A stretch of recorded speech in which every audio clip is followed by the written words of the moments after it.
Graça e paz, meu irmão, gratidão damos a Deus pela oportunidade de vivenciarmos mais um dia de alegria, mais um dia de vida, mais um dia de gratidão ao nosso Senhor. É sempre muito bom a gente poder confiar na palavra de Deus e estar, vamos dizer assim, atento, estar feliz por termos essa comunhão, termos essa fidelidade. A nossa meditação de hoje seguirá nos Salmos. Hoje veremos o Salmo 121, um salmo bastante citado, né? Principalmente para quem está angustiado, para quem está na busca de proteção, de socorro. Ele é muito citado, muito lembrado. E esse Salmo 121, ele traz logo no seu versículo primeiro, que é o nosso versículo de trabalho, ele diz o seguinte na nossa versão, meio da revista e corrigida de 2009. Eleva os olhos para os montes, de onde me virá o socorro. Você já teve na sua vida prática, na sua vida real, momentos de dificuldades. E você já se questionou de onde te viria o apoio, o socorro? Você começou a procurar na sua mente, e na sua mente pode ter aparecido diversas figuras, né, importantes de pessoa que você aprecia, da sua própria família, de um amigo muito especial. Mas o salmista aqui, ele não vislumbra nesse cenário, essas pessoas mais ou menos aqui que nós podemos citar, como pessoas que pudessem lhe prestar o auxílio, trazer o socorro, diminuir a sua situação de sofrimento, a sua situação de angústia, de tensão, de descontentamento. Não, o salmista, ele simplesmente faz uma pergunta já para poder apresentar uma resposta que todos nós, homens, mulheres, todo ser humano, deveria ter na ponta da língua ou dentro do seu coração essa resposta. Deveria brotar do próprio coração do homem essa certeza. Então, no versículo 2, o salmista diz assim: o meu socorro vem do Senhor, que fez o céu e a terra. E aí já nos existe também uma pergunta sobre isso. Você seria capaz, você tem o discernimento de compreender que o teu socorro, ele vem do Senhor? E segundo o próprio salmista aqui, é um Senhor do poder da criação, ele fez os céus e a terra. Quando ele traz os céus e a terra, ele está falando sobre, literalmente, de uma forma do tudo, resumido em duas palavras. Ele divide duas palavras para dizer assim, olha, qualquer coisa que você possa imaginar, isso faz parte do poder da criação do Senhor. Ele moldou tudo segundo a sua vontade. Então é nesse Senhor, que aqui hoje nós apresentamos ele como Jesus Cristo, né? Aquele que efetivamente se sacrificou por nós, mostrando o valor do que era amar primeiro, por isso nós devemos amá-lo. É a esse homem que você deve, vamos dizer assim, é esse homem que você deve apresentar a sua súplica, apresentar o seu pedido de socorro. E interessante também é que ele fala, durante esses salmos, que esse a quem ele apresenta o seu pedido de socorro é alguém que, primeiro, ele não deixará, não permitirá, ou ele não aceitará que o teu pé vacile. E quando a gente fala do teu pé vacilar, eu entendo aqui, quando a gente compara ali com o Novo Testamento, daquelas ovelhinhas, daquelas almas que foram entregues na mão de Jesus Cristo pelo seu Pai, e ele diz assim, Pai, aquilo que me deste eu não perderei nenhum. Eu vejo mais ou menos por esse prisma. Ele não deixará o pé daqueles que foram entregues pelo Pai ao Filho, que o conduzirá de volta ao Pai, nenhum se perderá. Ou seja, os nossos pés não vacilarão a ponto de haver a possibilidade da gente apostar, tá, da nossa fé. E com isso, em tese, perdermos uma salvação que não é nossa, que é uma salvação do próprio Deus, que nos presenteia, que nos dá a sua graça.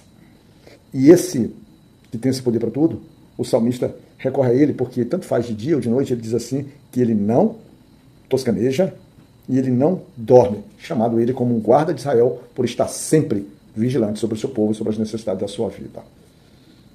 E é assim mesmo, é esse Deus maravilhoso, representado pelo nome de Jesus Cristo, é que nós temos a certeza que ele não cochila, ele não pestaneja, ele não dá piscadelas, ele mantém sempre firme e vigilante a todo momento. Eu comparando com minha mãe e meu pai, já tenho as mesmas características. Eu toda hora estou bem parado, fechando os olhos, assim como se estivesse cansado, tentando buscar um descanso. O Senhor não precisa disso. É 24 horas ininterruptamente pela eternidade. E essas características que ele traz, isso aqui é interessante, porque ele vai dizer isso, porque ele apresenta essa súplica, ele se apresenta esse pedido de socorro ao Senhor, porque ele também afirma que é este Senhor, este Deus, que é o nosso Cristo Jesus, o nosso Jesus Cristo que nos guarda.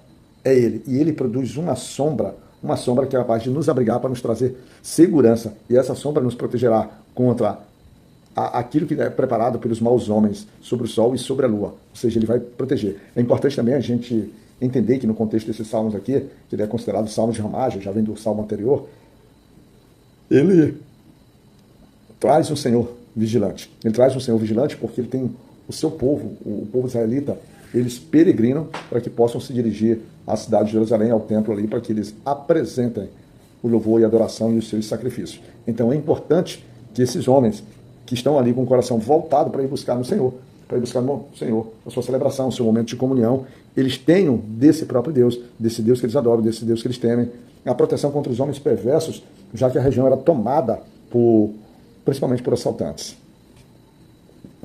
É esse guarda de Israel. E a partir do versículo 7 até o versículo 8, que são os dois, ele traz uma das maiores discussões desse salmo, que é quando ele diz assim: o Senhor te guardará de todo mal, ele guardará a tua alma. O finalzinho desse versículo 7 diz muito claramente que o propósito é que Deus guarde a tua alma. Só que nós estamos sempre pensando, sempre imaginando da possibilidade dele nos guardar do nosso corpo físico.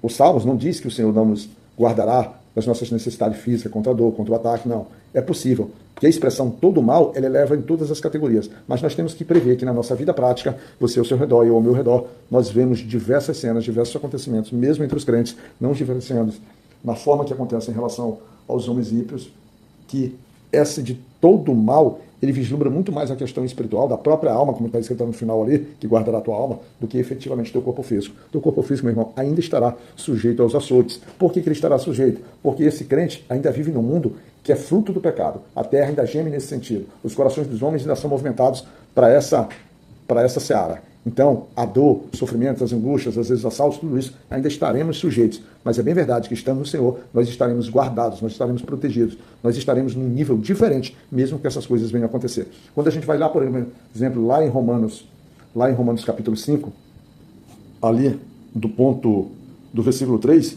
a gente vai ver, se você pegar a sua Bíblia, você vai ler, que o apóstolo Paulo ele vai trazer uma sequência gradativa, vamos dizer assim, de crescimento diante de situações adversas que nos são, em tese, malignas. O mal aqui, ele é visto e posto de uma forma que o próprio Senhor, ele, vamos dizer assim, trabalha não com mal, mas com a permissão das tribulações e provações, agora não utilizar a expressão mal, mas utilizar das dificuldades, ou seja, do molde do Senhor sobre nossas vidas, e ele trazendo isso, dizendo que isso nos produz glória, porque ele chama de tribulações, mas isso tudo tem propósito de produzir paciência, experiência, esperança, e que essa esperança, ela não traz confusão, porque muito claramente o amor de Deus está derramado em nosso coração pelo Espírito Santo que nos foi dado. Esse finalzinho é a leitura do versículo 5, bem no finalzinho desse Romanos capítulo 5. Então nós temos muito isso. É importante a gente diferenciar que ele nos proteger de todo mal, ele literalmente não deixar com que o mal consuma, principalmente o aspecto da nossa fé, da nossa esperança está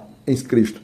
E pautado ainda nesse entendimento, nós poderemos ver o que está escrito lá no livro de Tiago, capítulo 1, a partir do versículo 2, será-nos dita, né, o apóstolo Tiago, será-nos apresentado o quanto é importante a gente compreender que esse mal é uma questão muito mais de uma proteção espiritual do que uma proteção física. Porque lá no versículo 2 ele diz assim: meus irmãos, tende grande gozo quando cairdes em várias tentações, sabendo que a prova da vossa fé produz a paciência. A paciência. E aí o apóstolo ele acaba nos conduzindo, que ele diz que essa paciência que deve ser perfeita, ela deve ser para que sejais perfeitos, e completos.